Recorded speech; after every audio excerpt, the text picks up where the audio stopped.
বুকের মধ্যে সুগন্ধি রুমাল রেখে বরুণা বলেছিল, যেদিন আমায় সত্যিকারের ভালোবাসবে সেদিন আমার বুকেও এরকম আতরের গন্ধ হবে। ভালোবাসার জন্য আমি হাতের মুঠোয় প্রাণ নিয়েছি। দুরন্ত ষাঁড়ের চোখে বেঁধেছি লাল কাপড়।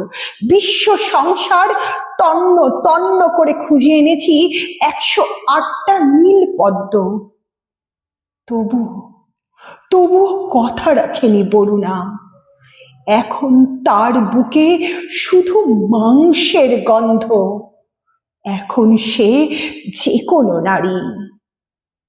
কেউ কথা রাখেনি।